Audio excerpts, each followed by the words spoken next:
Hi friends, welcome back to our YouTube channel. Government of India minister of finance department of revenue అండర్లో ఉన్నటువంటి Chennai customs జోన్లో ఖాళీగా ఉన్నటువంటి tradesmen ఉద్యోగాలు and వాటితో పాటు ఇంకా 2 రకాలైనటువంటి వేరే డిపార్ట్మెంట్ పోస్టులు కూడా భర్తీ చేస్తున్నారు ట్రేడ్స్ అనేది. ఈ వీడియోలో వచ్చేసి మనకు ఏమేమి పోస్టులు భర్తీ చేస్తాం, క్వాలిఫికేషన్ ఏంటి, ఏజ్ ఏంటి ప్రతి చెప్తాను. ఈ నోటిఫికేషన్కి ఆంధ్ర తెలంగాణ ఉన్నటువంటి మేల్ అండ్ ఫీమేల్ ఇద్దరు కూడా అప్లై చేసుకోవచ్చు. అండ్ ఇంకోటి ఇది ఓన్లీ ఆఫ్లైన్ ద్వారా మాత్రం అప్లై చేసుకోవాలి కాబట్టి ఇదే వీడియోలో మీకు ఏ విధంగా అప్లికేషన్ అనేది ఫిల్అప్ చేయాలి, ఏ అడ్రస్ పంపించాలి, మనం అప్లై చేసేటప్పుడు ఏమేమి డాక్యుమెంట్స్ పంపించాలి, అది కూడా మీకు ఇదే వీడియోలో చెప్పడానికైతే ట్రై చేస్తాం. కాబట్టి మీరు డెఫినెట్గా మీరు వీడియోని పూర్తిగా చూడండి. చూసిన తర్వాతనే కింద కామెంట్ చేయండి. చాలామంది ఏంటంటే వీడియోని స్కిప్ చేసుకుంటూ వెళ్ళిపోతున్నారు. అంటే వేకెన్సీ ఎన్ని ఉన్నాయో తెలుకుంది, ఆల్రెడీ వీడియోలో చెప్పింటారు, మీరు వేకెన్సీ చూడరు, అదేవిధంగా క్వాలిఫికేషన్ కూడా చూడరు. క్వాలిఫికేషన్ ఏంటి బ్రదర్ మనకి కింద కామెంట్ చేస్తారు. కాబట్టి ప్రతి వీడియోని పూర్తిగా చూస్తేనే మీకు ప్రతి డీటెయిల్స్ అనేది పూర్తిగా తెలుస్తాయి. వీడియోని ఎండ్ వరకు చూడండి. అండ్ వీడియో చూస్తున్నప్పుడు ప్రతి ఒక్క స్మాల్ క్వశ్చన్ ఏంటంటే చాలామంది వీడియోస్ని చూస్తున్నారు కానీ లైక్ చేయకుండా వెళ్ళిపోతున్నారు. మీకోసం ఇంత టైం కేటాయించి మీకోసం జాబ్ అప్డేట్స్ అనేది ఇస్తున్నాం కాబట్టి కంపల్సరీ మీరు వీడియోని లైక్ చేస్తే మీలాంటి వాళ్ళకు ఇంకా కొంతమందికి మన వీడియో అనేది కొద్దిగా బూస్ట్ అవుతుంది అనమాట. అండ్ ఇటువంటి జెన్యూన్ జాబ్ అప్డేట్స్ కూడా కానప్పుడు మన ఛానల్ సబ్స్క్రైబ్ చేసుకుని పక్కన వెళ్ళకనైతే యాక్టివేషన్ అయితే పెట్టుకునే బ్రదర్. తెలుగులో స్మాల్ అప్డేట్, ఎవరైతే ఇంటికానే ఉంటే కాంపిటేటివ్ ఎగ్జామ్స్కి ప్రిపేర్ అవ్వాలని అనుకుంటారో లైక్ ఎస్ఎస్జీడీ కానిస్టేబుల్ కానీ, రైల్వే గ్రూప్ డి కానీ, రైల్వే ఎన్టీపీఎస్సీ కానీ, ఆర్పీఎఫ్ కానిస్టేబుల్ కానీ, అదేవిధంగా ఆర్పీఎఫ్ ఏఎల్పీ కానీ, టెక్నీషియన్స్ కానీ ఇలాంటి కోర్సెస్ అనేది మన డిఫెన్స్ డాటింగ్ యాప్లో మీకు తక్కువ ప్రైస్కి అయితే ఇవ్వడం జరుగుతూ ఉంది విత్ 1 year వ్యాలిడిటీ తోటి. డిఫెన్స్ డాటింగ్ యాప్ లింక్ కింద డిస్క్రిప్షన్ మీకు ప్రొవైడ్ చేసిన ఆ లింక్ క్లిక్ చేసుకుని మన యాప్ అనేది ఇన్స్టాల్ చేసుకోండి, ఫ్రీ అనమాట.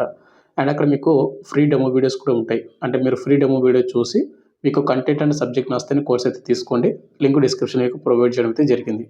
ఇక మనకు మెయిన్గా టాపిక్ వెళ్ళినట్టే నోటిఫికేషన్ డీటెయిల్స్ అనేది ఇక్కడ మీరు చూసుకోండి. ఇది వచ్చేసి మనకు government of India minister of finance department of revenue అండర్లో ఉన్నటువంటి మనకు కస్టమ్స్ మనకు చెన్నై జోన్ నుంచి వచ్చినటువంటి నోటిఫికేషన్ అన్నమాట. ఇది వచ్చేసి మనకు ఎంప్లాయ్మెంట్ న్యూస్ పేపర్లో ఏప్రిల్ 4 నుండి 10 మధ్యన వచ్చినటువంటి ఎంప్లాయ్మెంట్ న్యూస్ పేపర్లో నోటిఫికేషన్ అయితే వచ్చింది. ఈ నోటిఫికేషన్ మనకు ఏమేమి పోస్టులు భర్తీ చేస్తున్నారంటే కనుక మనకు group C non gazetted non ministerial cadre సంస్థ అంటే మనకు కస్టమ్స్ మ్యారైన్ వింగ్ ఏవైతే వేకెన్సీ ఉన్నాయో వాటర్ రిలేటెడ్ వేకెన్సీ అనమాట. దీనిలో మనకు గ్రూప్ సి క్యాడర్ సంస్థ ఒకటి, ట్రేడ్స్ మ్యాన్, ఇంకా మనకు మ్యారైన్ అని ఇంకా కొన్ని పోస్టులు అయితే మనకు భర్తీ చేస్తూ ఉన్నారు. ఈ నోటిఫికేషన్కి ఎవరు అప్లై చేసుకోవచ్చు అంటే ఇక్కడ వాళ్ళు క్లియర్గా మెన్షన్ చేయడం అయితే జరిగిందనమాట. ఎవరైతే మెడికలీ ఫిట్గా ఉండి ఎలిజిబుల్ ఇండియన్ నేషనల్స్ ఎవరైతే ఉన్నారో క్యాండిడేట్స్ అనేది వాళ్ళందరూ కూడా అప్లై చేసుకోవచ్చు అని మెన్షన్ చేశారు. కాబట్టి ప్రతి ఒక్కరు కూడా అప్లై చేసుకోవచ్చు అనమాట. ఏపీ అండ్ తెలంగాణ ఉన్నటువంటి మేల్ అండ్ ఫీమేల్ ఇద్దరు కూడా. ఇక నెక్స్ట్ మనకు ఇంపార్టెంట్ డేట్స్, మనకు ఎప్పుడైతే ఎంప్లాయ్మెంట్ న్యూస్ పేపర్ మనకు ఏప్రిల్ 4వ తేదీన వచ్చింది కాబట్టి ఏప్రిల్ 4వ తేదీ నుంచి మనకు అప్లికేషన్ స్టార్ట్ అయిపోయింది సాటర్డే నుంచి. అండ్ అప్లై లాస్ట్ డేట్ మనకు ఏప్రిల్ 30, 2026. మనకు ఈ నెల 30 తేదీ వరకు టైం మాత్రమే ఉంది కాబట్టి డెఫినెట్గా మీరు అప్లై చేసుకోండి బ్రదర్. అండ్ మీకు ఎవరికైతే ఇంట్రెస్ట్ క్యాండిడేట్ వాళ్ళందరూ కూడా. ఇక నెక్స్ట్ మనకు సెలక్షన్ ప్రాసెస్ ఏ విధంగా ఉంటుందంటే ఎవరైతే షార్ట్ లిస్ట్ అయినటువంటి క్యాండిడేట్ వాళ్ళకు ముందుగా రైటన్ టెస్ట్కి అయితే పిలుస్తారు. ఈ రైటన్ టెస్ట్ అయిపోయిన తర్వాత మనకు పీఈటీ అయితే ఉంటుంది, ఫిజికల్ ఎండ్యూరెన్స్ టెస్ట్ అనమాట. అంటే స్విమ్మింగ్ కూడా ఉండొచ్చు ఇన్ కేసు. అండ్ తర్వాత మనకు మెడికల్గా ఫిట్గా ఉంటారు కాబట్టి మనకు మెడికల్ టెస్ట్ కూడా కండక్ట్ చేసి ఫైనల్ మెరిట్ లిస్ట్ అయితే రిలీజ్ చేస్తారు. ఈ ఫైనల్ మెరిట్ లిస్ట్ మన పేరు ఏంటంటే మనకు జాబ్ అనేది ఇప్పుడు అయితే జరుగుతూ ఉంది. అయితే ఇక్కడ మనకు రైటన్ టెస్ట్ వచ్చేసి మనకి ఏ విధంగా ఉంటుందంటే మనకు ఇప్పుడు ఎస్ఎస్జీడీ కానిస్టేబుల్కి ఏ విధంగా అయితే సిలబస్ ప్యాటర్న్ ఉంటుందో arithmetic and reasoning, general English ఇలాంటి సబ్జెక్ట్ నుంచి మాత్రమే మనకు క్వశ్చన్ అయితే వస్తాయి అనమాట. మనకు ఎస్ఎస్జీడీ ఏవైతే సిలబస్ ఉంటుందో ఒకసారి చూసుకోండి మీరు. ఇక నెక్స్ట్ మనకు అప్లికేషన్ ఫీజు, ఈ నోటిఫికేషన్కి అప్లై చేసుకోవాలంటే కన్నా ఎలాంటి అప్లికేషన్ ఫీజు లేదని మనకు ముందే చెప్పాను కదా, ఇక్కడ చూసుకోండి. There is no application fee అని వాళ్ళు క్లియర్గా మనకు నోటిఫికేషన్ మనకు 16th పాయింట్ అయితే వాళ్ళు మెన్షన్ చేయడం అయితే జరిగింది. అప్లికేషన్ ఫీజు కూడా లేదనమాట. ఇక నెక్స్ట్ మనకు అప్లికేషన్ ఫామ్ అనేది ఏ విధంగా ఫిల్అప్ చేయాలంటే ఇక్కడ మనకు ప్రజెంట్ ఎంప్లాయ్మెంట్ ఎస్పీలో వచ్చినటువంటి అప్లికేషన్ ఫామ్ మాత్రం మీకు ఎక్స్ప్లెయిన్ చేస్తూ ఉన్నాను. ప్రజెంట్ అయితే అప్లికేషన్ ఫామ్ నాకు అవైలబుల్గా తెలియదు, ఒక 2 days అయితే రావడానికి ఛాన్స్ అయితే ఉంటుంది. కాబట్టి మీరు టెలిగ్రామ్ గ్రూప్లో మీరు జాయిన్ అవ్వండి. వచ్చిన వెంటనే మీకు అక్కడ పోస్ట్ చేసి అక్కడ పిన్ చేసి పెడతాను అప్లికేషన్ ఫామ్ అనేది. ఇక్కడ మీరు ముందుగా ఏం చేస్తారంటే ఇక్కడ రీసెంట్గా దిగినటువంటి ఒక ఫోటో అతికించి ఫోటో పైన మీరు క్రాస్గా సిగ్నేచర్ తీయాలి. సగం పేపర్ మీద సగం ఫోటో పైన అయితే రాసి ఉంటుంది. ఇక్కడ మీకు రోల్ నెంబర్ అయితే ఉంది కదా, ఇక్కడ మీరు ఫిల్అప్ అయితే చేయొద్దండి. ఇది ఓన్లీ ఆఫీస్ అంటే ఎవరైతే వాళ్ళు ఉన్నారో డిపార్ట్మెంట్ వాళ్ళు నెంబర్ అయితే ఇస్తారు మనకు. సెకండ్ మనకు ఫస్ట్ నేమ్ వచ్చేసి name of the applied post, మీరు ఏ పోస్ట్కి అయితే అప్లై చేసిన ఆ పోస్ట్ నేమ్ రాయండి. సెకండ్ వచ్చేసి మనకు మీ పేరు అయితే రాయాల్సి ఉంటుంది, క్యాపిటల్ లెటర్స్ మాత్రం రాయండి మొత్తం కూడా అప్లికేషన్ ఫామ్ మొత్తం. అండ్ కింద థర్డ్ ఆప్షన్ వచ్చేసి ఫాదర్ నేము, ఫోర్త్ వచ్చేసి మనకు మదర్ నేము, అండ్ ఫిఫ్త్ వచ్చేసి మనకు అడ్రస్ అనమాట. హౌస్ నెంబర్, విలేజ్, మండలము, డిస్టిక్, పిన్ కోడ్ మొత్తం కూడా రాయండి. అండ్ ఎయిత్ వచ్చేసి మనకు పర్మనెంట్ అడ్రస్ ఇవ్వండి అండ్ సేమ్ పిన్ కోడ్ కూడా ఇవ్వాలి. సెవెంత్ వచ్చేసి మనకు మొబైల్ నెంబరు. ఎయిత్ వచ్చేసి మనకు ఆధార్ కార్డ్ నెంబర్ అయితే ఇవ్వాల్సి ఉంటుందన్నమాట. ఇక నెక్స్ట్ ఇక్కడ మనకు నైన్త్ ఆప్షన్ వచ్చేసి ఈమెయిల్ ఐడి. 10th వచ్చేసి మనకు డేట్ ఆఫ్ బర్త్ అయితే ఇవ్వాలి. డేట్, మంత్, ఇయర్ అనేది. అండ్ మనకు అప్లై లాస్ట్ డేట్ మనకు April 30 కాబట్టి ఆ డేట్‌కి మీకు ఎన్ని సంవత్సరాలు, ఎన్ని మంత్స్, ఎన్ని డేస్‌ని కౌంట్ చేసుకొని ఇవ్వాలి. 11th వచ్చేసి మనకు జెండర్. జెండర్ వచ్చేసి మేల్ అయితే మేల్, ఫీమేల్ అయితే ఫీమేల్ అయితే ఇవ్వండి. 12th వచ్చేసి మనకు ఎంప్లాయ్‌మెంట్ ఎక్స్చేంజ్ రిజిస్ట్రేషన్ నెంబర్. మీకాడ ఉంటే గాని ఇవ్వండి నెంబర్ అనేది. ఒకవేళ లేకపోతే బ్లాక్ చేసేయండి దాన్ని. అంటే ఫిలప్ చేయకుండా. అండ్ కింద వచ్చేసి మనకు ఎవరైతే పైన ఇచ్చారో వాటి రిలేటెడ్ రిజిస్ట్రేషన్ విత్ ఏదైతే ఉందో వాటి రిలేటెడ్ ఇవ్వాలి. మొత్తం కూడా అడ్రస్ ఉన్నది, స్టేట్, సిటీ మొత్తం కూడా బ్రాంచ్. 13th వచ్చేసి మనకు ఎడ్యుకేషన్ క్వాలిఫికేషన్ డీటెయిల్స్ ఇవ్వాలి. ఎక్స్పీరియన్స్ మొత్తం కూడా. ముందుగా వచ్చేసి మనకు name of the experience and ఏ సంస్థలో ఎంత సర్వీస్ చేశారు and certificate authority and remarks మొత్తం కూడా ఇవ్వాలి. డిజబుల్స్ ఏమైనా ఉంటే ఇవ్వాలి. కింద వచ్చేసి మనకు సేమ్ అనమాట. ఇక నెక్స్ట్ ఇక్కడ మనకు 14th వచ్చేసి మనకు category, specify of the category, మీరు ఏ కేటగిరీకి అప్లై చేసినా కేటగిరీ అయితే ఇవ్వండి. అండ్ 15th వచ్చేసి ఎక్స్ప్రెషన్ క్యాండిడేట్ వాళ్ళు ఎవరుతుంటే ఎక్సర్స్ వాళ్ళు వాటి రిలేటెడ్ ఇవ్వాలి. 16th వచ్చేసి మీరు డీటెయిల్ ఆఫ్ సర్వీస్, ఎవరైతే సెంట్రల్ గవర్నమెంట్ సివిల్స్ కానీ లేదంటే ఎక్సర్స్మెన్ కానీ సెంట్రల్ గవర్నమెంట్ ఎంప్లాయీస్ ఏదైనా అప్లై చేస్తూ ఉంటే వాటి రిలేటెడ్ ఇవైతే ఫిల్అప్ చేయాల్సి ఉంటుంది. ఇక లాస్ట్ వచ్చి మనకు కింద సిగ్నేచర్ అయితే చేయాలి, డిక్లరేషన్ అనేది. అండ్ ప్లేస్ అండ్ డేట్, మీరు ప్లేస్ అండ్ డేట్ అయితే ఇవ్వండి. ఇక నెక్స్ట్ కింద మనకు అప్లికేషన్ ఫామ్తో పాటు ఏమేమి డాక్యుమెంట్స్ పంపిస్తున్నాం మొత్తం కూడా ఇక్కడ మీరు టిక్ మార్క్ అయితే చేయాల్సి ఉంటుంది. ముందుగా వచ్చేసి మనకు 10th certificate and 12th certificate అంటే మీరు పంపిస్తూ ఉంటే టిక్ చేయండి. లేదు అంటే కనుక ఇంటూ కొట్టండి. అంటే ఇక్కడ ఇంటూ అని ఇట్లా. అయితే ఓన్లీ జిరాక్స్ మాత్రమే, ఎలాంటి ఒరిజినల్ కాదు. Experience xerox, age proof, Aadhaar card, permanent address proof, caste, EWS వాళ్ళు ఈడబ్ల్యూఎస్ అండ్ ఎక్సర్స్మెన్ వాళ్ళు మీ సర్టిఫికేట్ ప్రూఫ్ ఉంటుంది అది.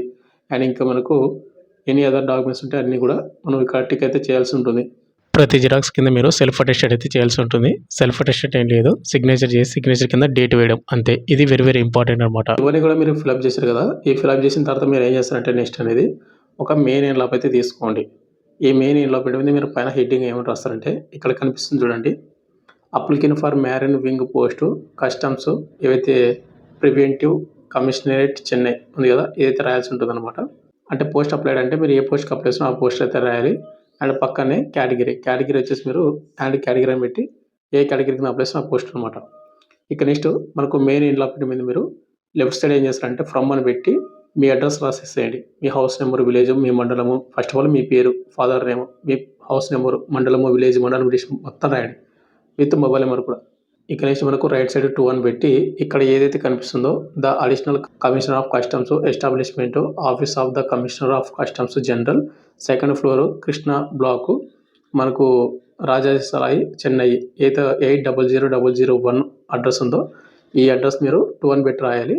ఈ అడ్రస్కి మీరు బై పోస్ట్ ద్వారా పంపించాలి. By post only ordinary post ద్వారా కానీ లేకుంటే స్పీడ్ పోస్ట్ ద్వారా కానీ పంపించాలి. స్పీడ్ పోస్ట్ మనకు త్వరగా వెళ్తుంది కాబట్టి స్పీడ్ పోస్ట్ అయితే పంపించండి.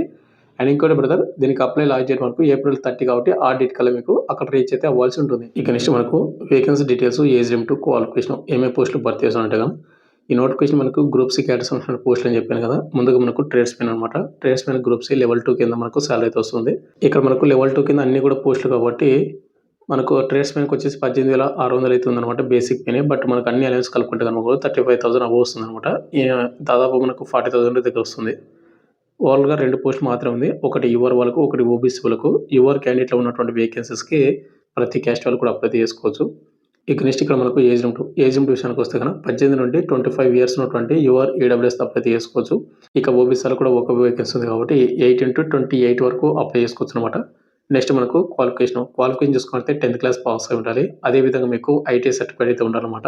ఐటీ సర్టిఫికేట్ వచ్చేసి మనకు మెకానికల్ డీజిల్ కానీ, ఫిట్టర్ కానీ, టర్నర్ కానీ, వెల్డర్ కానీ, ఎలక్ట్రీషియన్ కానీ, ఇన్స్ట్రుమెంటేషన్ కానీ అండ్ కార్పెంటరీ కానీ ఈ ఏదో ఒక విభాగాలు మీకు క్వాలిఫికేషన్ ఉంటే ఐటీ అనేది అప్లై చేసుకోవచ్చు. అదేవిధంగా మీకు 2 years ఎక్స్పీరియన్స్ అయితే ఉండాలన్నమాట. ఇంజనీరింగ్లో కానీ లేకుంటే ఆటోమొబైల్లో కానీ షిప్ రిపేర్ ఆర్గనైజేషన్స్లో కానీ ఏదో ఒక దానిలో ఉంటే డెఫినెట్గా మీరు అప్లై చేసుకోండి.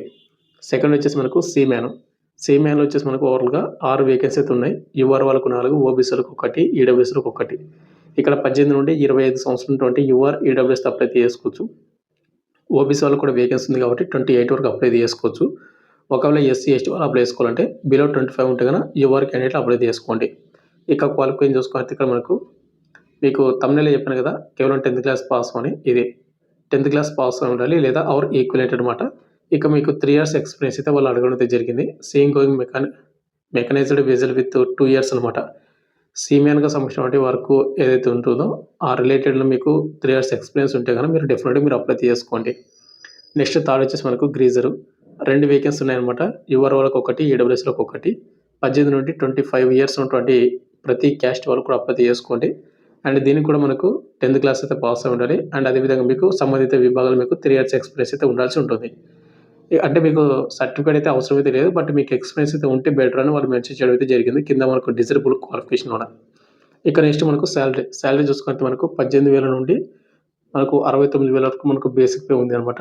బట్ అన్ని ఎలిమెంట్స్ కలుపుకుంటే గనక మనకు ఇంకా ఎక్కువ రావడానికి అవకాశం అయితే ఉంది. 35,000, 32,000 వరకు దగ్గర. ఫైనల్‌గా వచ్చేసి మనకు government of India minister of finance అండర్‌లో ఉన్నటువంటి రెవెన్యూ డిపార్ట్మెంట్‌లోన మనకు ట్రేడ్స్‌మెన్ ఉద్యోగాలు అండ్ గ్రూప్ సి క్యాడర్ పోస్టులు భర్తీ అని నోటిఫికేషన్ ఇచ్చింది. ఎవరికైతే 10థ్ క్వాలిఫికేషన్ ఉందో అండ్ ఇంట్రెస్ట్ ఉంటుందో వాళ్ళందరూ కూడా అప్లై చేసుకోవడానికి ట్రై చేయండి. అండ్ ప్రెజెంట్ అయితే మీకు అప్లికేషన్ ఫామ్ అయితే నాకు అవైలబుల్‌గా లేదు. ఒక 2 డేస్‌లో మీకు టెలిగ్రామ్ గ్రూప్‌లో పోస్ట్ చేస్తాను కాబట్టి మీరు అక్కడ జాయిన్ అయ్యి మీరు వెయిట్ చేయండి. ఫైనల్‌గా వచ్చేసింది బ్రదర్. మీకు ఇంకా ఏమైనా డౌట్ ఉంటే కింద కామెంట్ చేయండి. Thank you.